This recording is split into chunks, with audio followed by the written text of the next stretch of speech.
you, William, what made you become a writer? I'm referring to your remark in the preface to Queer, where you said that your wife Joan's death had played an important part in your decision to say, I have to go into writing now. What? Yes, but excuse me, it's never, I don't think it's a conscious decision at all until you've really committed yourself. Someone asked Genet when he started to write, and he said at birth. Mm-hmm. Now, that doesn't mean that there's something particular in the chromosomes of a writer, but it does mean that all his experience is focused in that direction long before he puts pen to paper or sits down at a typewriter. Mm-hmm. And you'll remember that something that happened years ago, and that will fit right into what I'm writing now. So my past experience then becomes meaningful in terms of material for writing in the future. Mm-hmm. But I was comparatively late. You see, I wrote Junkie at the age of 35. Mm-hmm. And it was published in 1963. Publication is, I think, very important to a writer. If I hadn't succeeded in publishing Junkie, I might just have given up writing.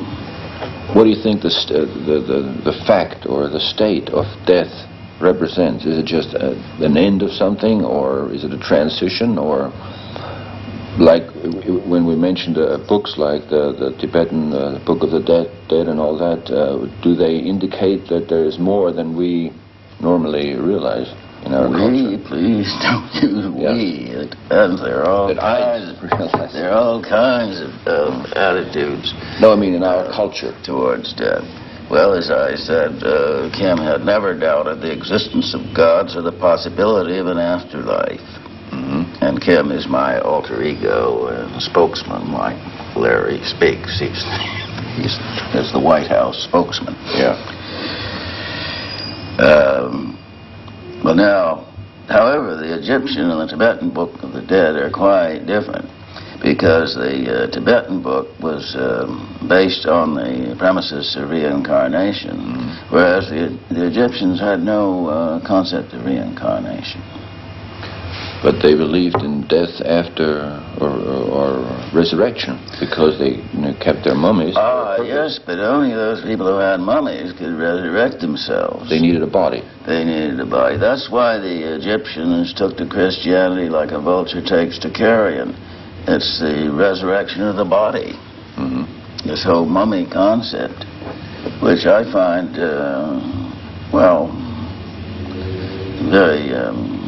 very unsatisfactory, to put it mildly. Well, and your personal feeling about that, do you believe in reincarnation? Oh, yes, I more or less take that for granted. Possibility of reincarnation, and of course, I agree with the Buddhist system that it is something to be avoided if possible. Mm-hmm. It's the worst thing that can happen. El mayor delito del hombre es haber nacido. What's that in English? That means the worst delete or mistake, you could say, is to have been born in the first place.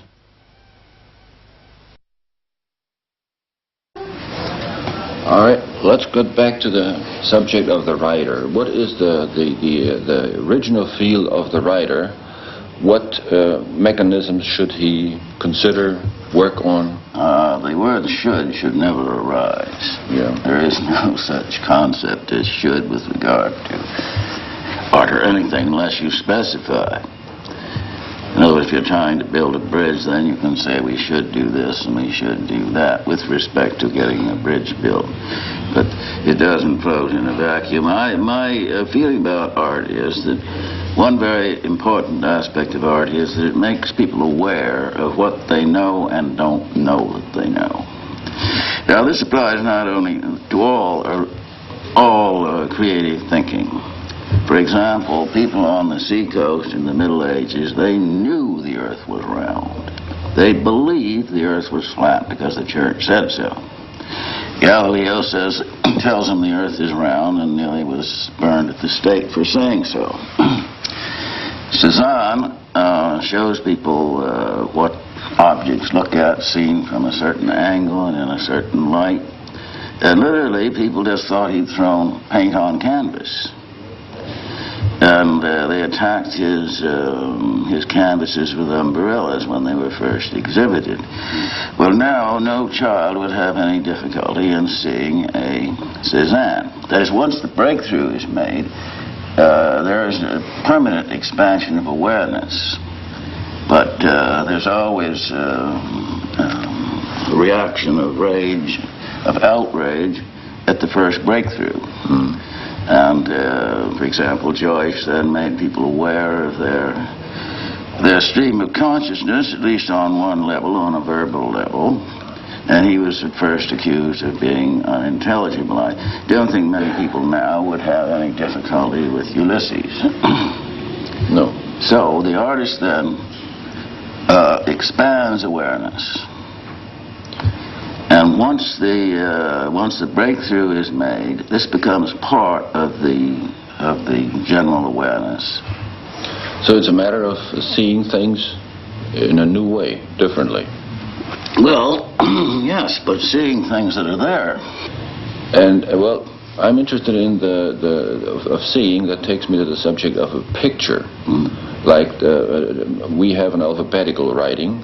But the Chinese, for example, they have an ideogrammic way of writing, and some people say they have a different way of thinking because of that. Does the visual aspect, is that important, or does it become more? Well, I think it's quite important to have so-called pictorial writing like Egyptian hieroglyphs. Well, it is not as completely pictorial as people might think. The grammar is extremely complicated, and you must have a number of concepts that are arbitrary. That is, the word for dawn will be sun, but there are also what is known as determinatives. Yes. That must accompany that. So there are many arbitrary factors in any pictorial system. A set of symbols that could be arranged in different ways. Yes, but for example, how do you say your propositions in pictures? The answer is you don't. You have pictures that represent them, but they're arbitrary. Maybe we could say that could not be expressed in pictures.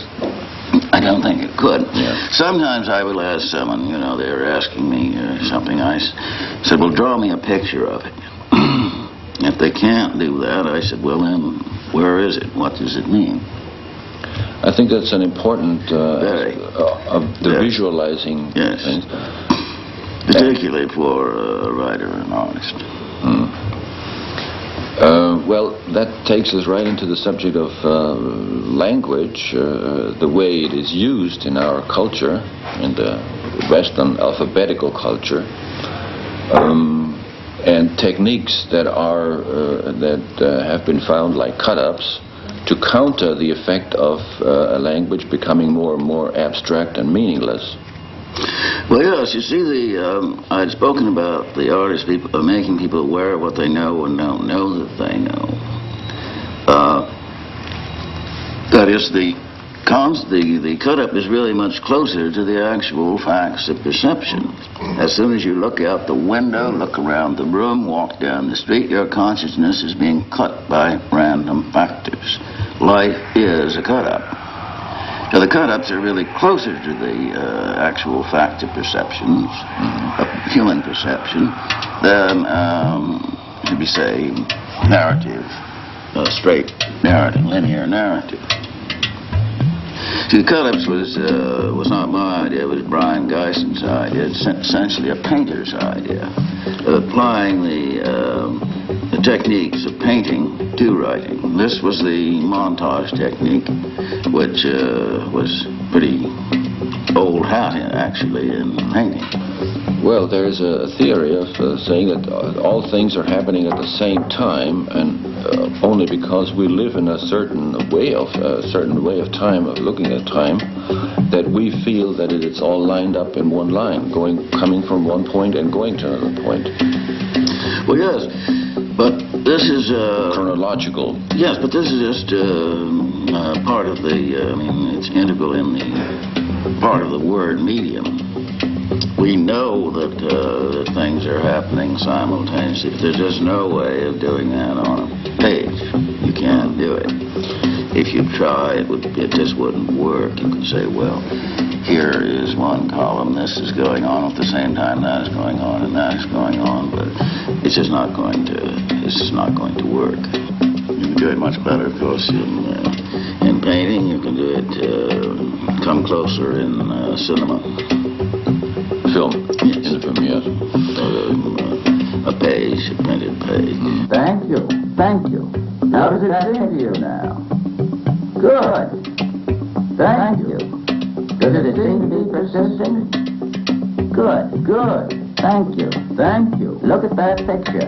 Look at that picture. Thank you. Good. How does it seem to you now? How does it seem to you now? Thank you. Good. Look at that. Thank you. Where are we now?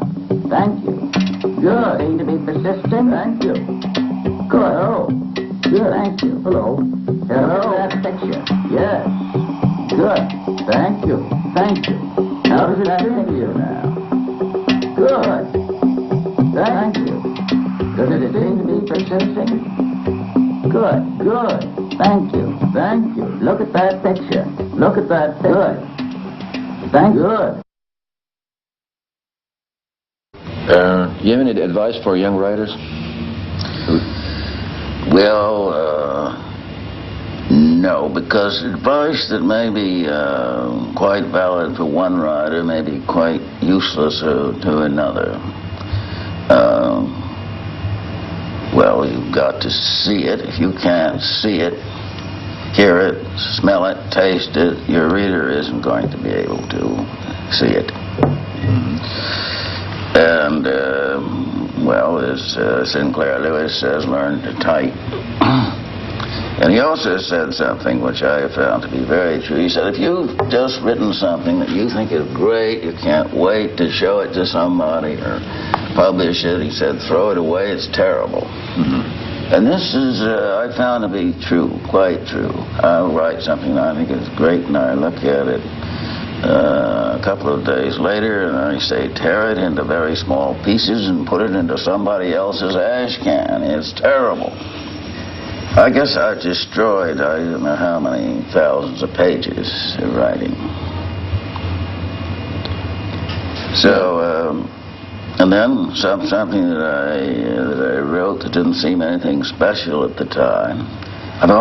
Some things looking through a notebook, I just have forgotten that I wrote them. And I said, well, this is really something good here. Writers are very poor judges of their own work, I find. So keep a notebook is one thing. What about dreams? Oh, well, I always write my dreams down, and I get a great deal of material from dreams. So they are a source of material? Oh, good heavens, yes. Well, for me at least. Now, some people, they don't remember their dreams at all. I've talked to people who say they do not remember ever. They don't remember a single dream. Well, why is that? I always ask them, are they heavy sleepers? And then they usually are. They forget their dreams in the time it takes them to wake up. We know that everyone dreams, and we know that dreams, this is a very important discovery, that dreams are as necessary as sleep itself. Deprived of dream sleep, someone would die in about a month or two, just as they would die from lack of sleep. No matter how much dreamless sleep they get. They've experimented with people, they've experimented with animals. They can tell by the rapid eye movements when people or animals are dreaming. And this apparently, it serves some very essential biological function. It's a biologic necessity. Dreaming is a biologic necessity. Yes, they say even animals dream. Oh, certainly they dream. All warm-blooded creatures dream. Presumably cold-blooded people like cold-blooded creatures like snakes and fish do not dream. So maybe they have a different mind. Well, obviously they have a completely different consciousness, almost inconceivable to us. You'll notice that we can identify very well with animals, particularly with predatory animals. It's much harder to empathize what a deer feels than it is to empathize what a cat feels. Much harder. I mean, the idea of something that eats grass is extremely alien, I think. Yeah. And I find it very difficult to identify with birds.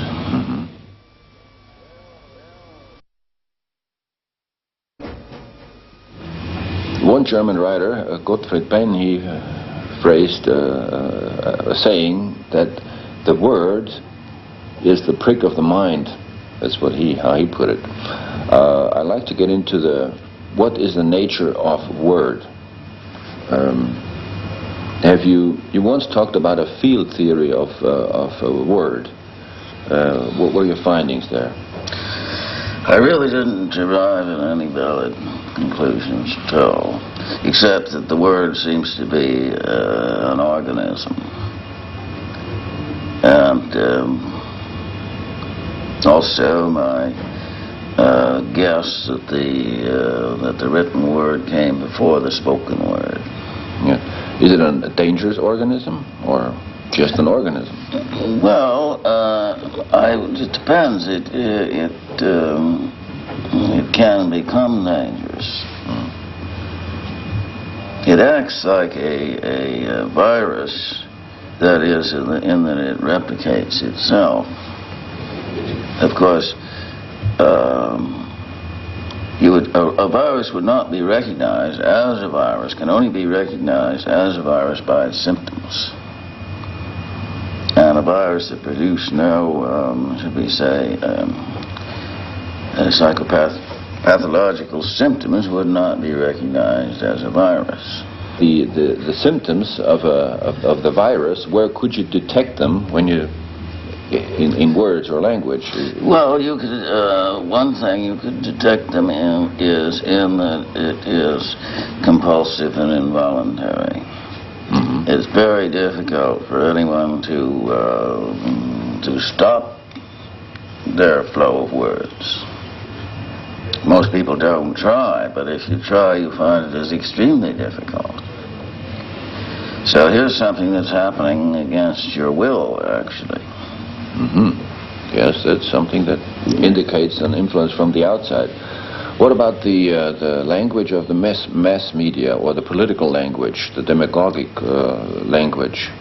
Is that influenced by it too, or is that just a byproduct? Of course, the political language is always concerned with generalities. They don't want to be precise. It's deliberately being used to confuse rather than to elucidate. The difference between a writer is trying to evoke clear images through language, rather an awkward instrument, but a politician is trying to do just the opposite. He's trying to cloud issues rather than clear them. Now the writer is mainly, of course, concerned or working with the word, but we have a multimedia effect right now going on. I mean, keep saying we. You can notice it everywhere. Like music is very important. Pictures are very important. Oh yes. You have the film medium in which you have words and music and images. Certainly. Could it be helpful for a writer to go out into other medias like film? Well, like you've been on records with Laurie Anderson, and you have been in films. Is that? Well, since you go into films, then you're in yet another medium, and You do what you can, you do well or you don't do well. It simply is a different medium. He has gone away through invisible morning, leaving 1 million tape recordings of his voice behind, fading into the cold spring air, posed a colorless question.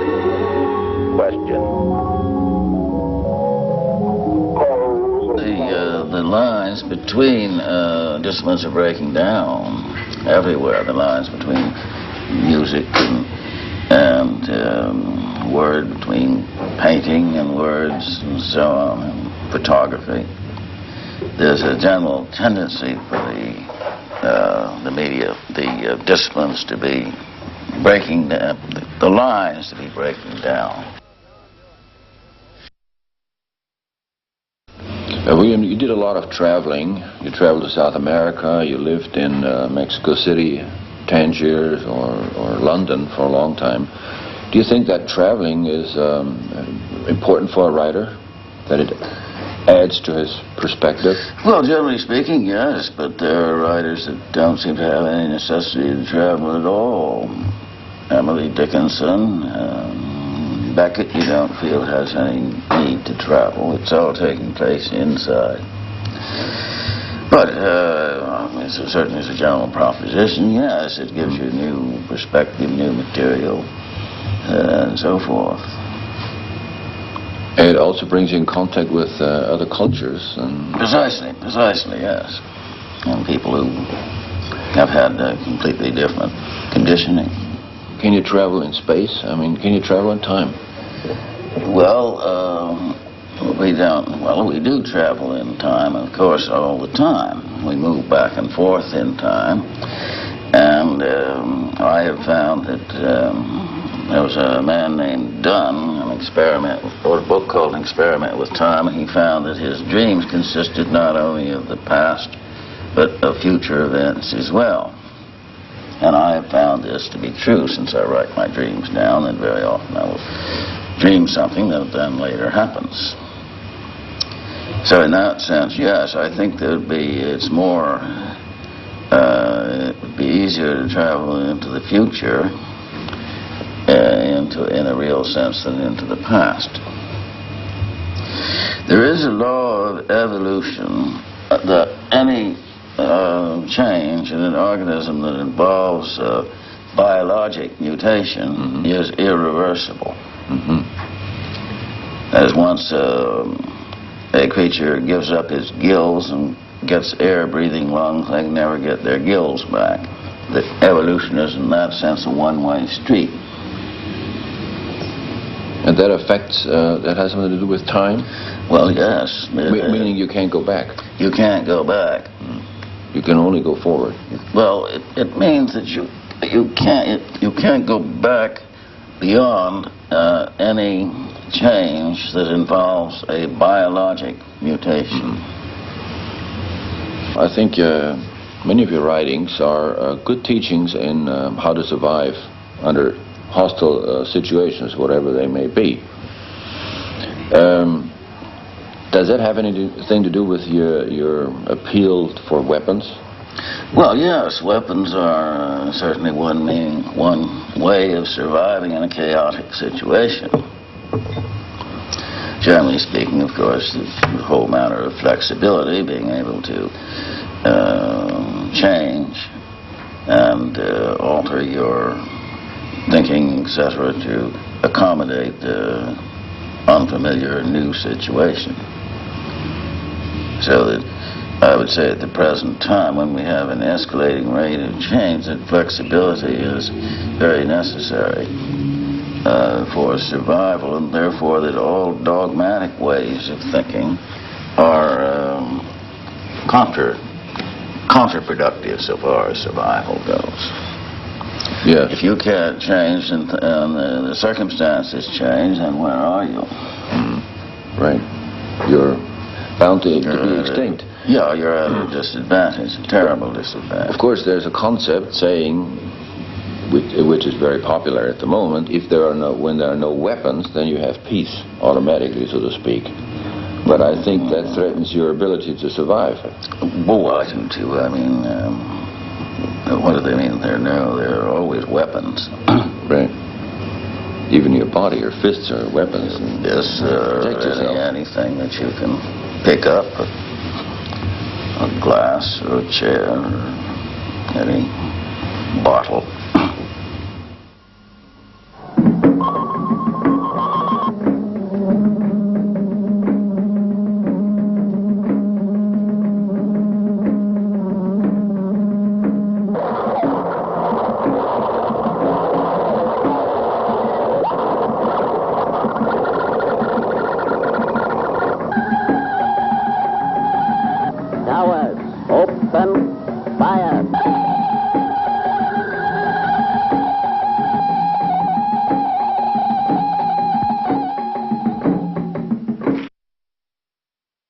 Now, I'd like to take a look at the future, if there is any at all. Well, there's always some. Do you see mankind moving into space? I think it's the only way that the only possible solution.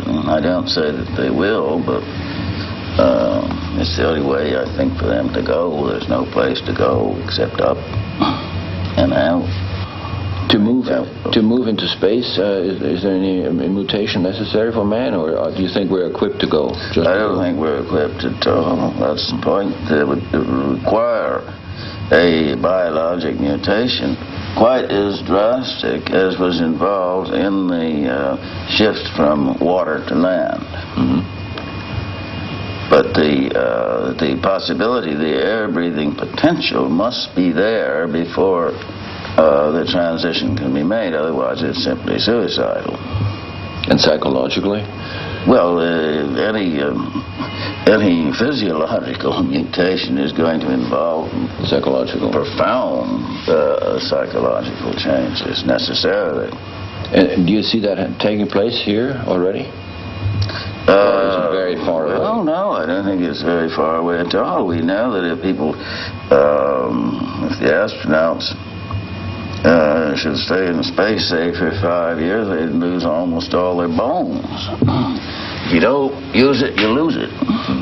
And skeletal structure has no use in a weightless environment. So the end result would be something rather like a jellyfish, I imagine. Okay. Thanks a lot. My pleasure.